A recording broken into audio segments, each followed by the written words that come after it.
Welcome back, guys. In this video, we're going to be talking about the law of assumption, and we're going to look at how your assumptions, the belief you create, actually become fact in your world, and you tend to experience what you assume to be true, even in little things. For example, you wake up in the morning, right, and you feel, oh my God, this is going to be a long day, or that meeting is going to be difficult, or the traffic is going to suck. And fair enough, you go through your day and you just experience that. And sometimes you have it the opposite way, and you feel like, oh, it's going to be a great day, life is good, and so on, and boom, you also experience that. You see, we, to a large extent, can create so many difficult situations for ourselves simply because we assume, we create stories, pictures, things in our mind, and then we tend to experience them. But what about those deep core beliefs that are already there, that have been programmed for a long time, that you have strengthened, that you have so much certainty that you're not even aware of, and that dramatically affect your life, what you do, how you think about yourself, about the world, the people, the opportunity that you create? Because we live what we believe, and most people, they want to create some result in their life, but they don't change what goes on in their mind. But you see, you first have to start changing what goes on in here before you start seeing it in there. But for so many people, we get that in reverse. I wait until something changes for me to change, right? Or for somebody to come or rescue me or change me and so on. And the more you do that, the more you will end up living like a victim, powerless, helpless, restless for things to change. But nothing changes because you keep on creating the same story, the same assumption. You keep on projecting the same old beliefs on your world and creating the same things. And that doesn't work. I remember when I used to feel very shy, very self-conscious about my body, about my height. You know, I'm 1.96 m, and when I was a teenager, a young adult, I thought I was too tall, and I was really internalizing this in a negative way.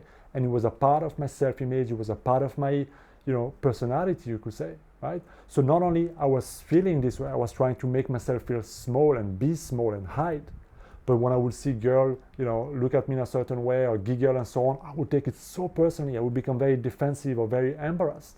When somebody say, oh my God, you're so tall, I would, be so awkward. It was so weird.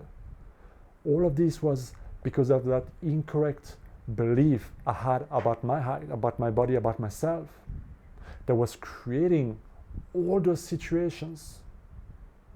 And it wasn't until I started changing how I saw my body, how I saw my height, and taking those things as a compliment, that I started seeing dramatically different things. But not only that, it started creating a lot of confidence.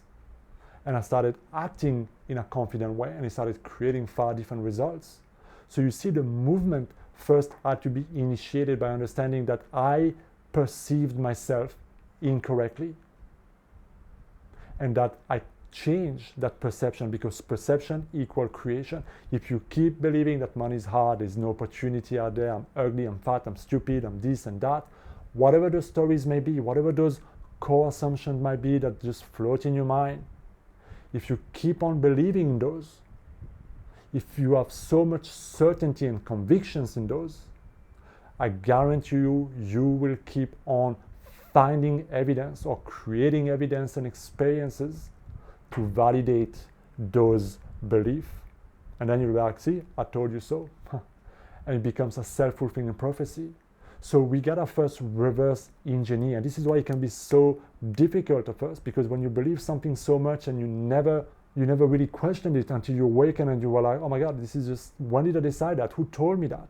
Right? This is what happened to me when I started to ask myself, when did I decide being told is bad? When did I decide it was such a negative thing? So we end up making decisions so long ago, and if we never question those decisions, those beliefs that we created about ourselves, about the world, and so on, we keep on living them decades later. And sometimes this can be seen very well in the research of placebo, nocebo, how fast an assumption can become hard and fact. Like when people go to a routine check and the doctor tells them, well, turns out we found something, and you got the cancer thing, right? 70% of people after the diagnosis report feeling a sharp decrease in their health, in the vitality, in the mental well-being, and so on, after being labeled, after receiving that assumption and identifying with it, meaning the assumption became belief, became part of who they are, the body responded. This is what they call in medicine the nocebo.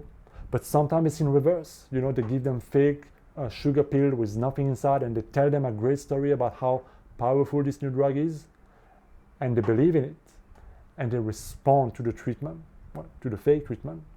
So the mind is extremely powerful. But you gotta start questioning first, what is it that I assume to be true, that I keep finding evidence in my life?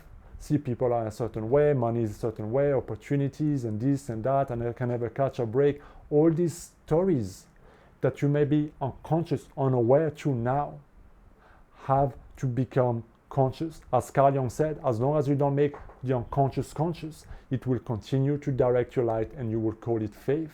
And a lot of people think that they are powerless to change your life, but really all it is a program that started with an assumption that turned into a belief and into a hardened conviction that has so much evidence, so much momentum behind, that we never question. So first, look at what goes on in your mind, look at your result, take responsibility for yourself and ask, how did I create that? What do I need to believe in order to create this type of result in my life? And then you gotta be able to reverse engineer what you start thinking. You gotta be very consciously aware and disciplined of what do I hold in my mind. So this is where Neville Goddard often talked about the thinking from the end. How would I think when I'm already there, right? So how would I think when I already believe in myself, when I already feel good about my height, about my body, about who I am? Well, the reality is that you would think and feel very differently from point A to point B. So then it's about transitioning and start to entertain the new thoughts, the new assumptions, the new stories in your mind, and become very familiar with it. It's normal for me to be here, and it's no longer normal for me to think so little of myself, so little of my world, so little of my abilities. And it can be a little bit difficult because you have so much momentum in one way that it's going to require a lot of determination. It's going to require you to go back and forth, and really just notice, I'm back in the old way, I'm back in the old program, and let me move back to the new thoughts, to the new mental picture. But the more you do it, the more you fire and wire those new neurons in your brain. And then it becomes hardwired. And before you know it, it's just automatic, it's just who you are. And you start to see evidence, and the momentum starts to change, and it just leads you in a completely different direction. And so keep in mind that what you think you become. So give yourself permission to think greater, to be bold about yourself, to envision greater things. Be so bold to assume that the best is going to happen in your life. Be so bold to assume that you can make things happen in your life, no matter where you start, no matter what happens in your life. Everything is always working out for me. If this doesn't work out, something 10 times greater is coming. You get to choose what things mean. If you go for the self-defeating perception and assumption, you will find evidence to support that. So at all times, your job, your responsibility is to make the best out of what life gives you. And if you go into a habit of doing this, you can turn anything into everything. And this is why Napoleon Hill used to say that every adversity has a seed of greater opportunity in it. But how do you take the opportunity out of the adversity is in what you choose to assume about what happened. Let me know what you think down in the comment. As always, hit that subscribe button. I will see you next time. Be well.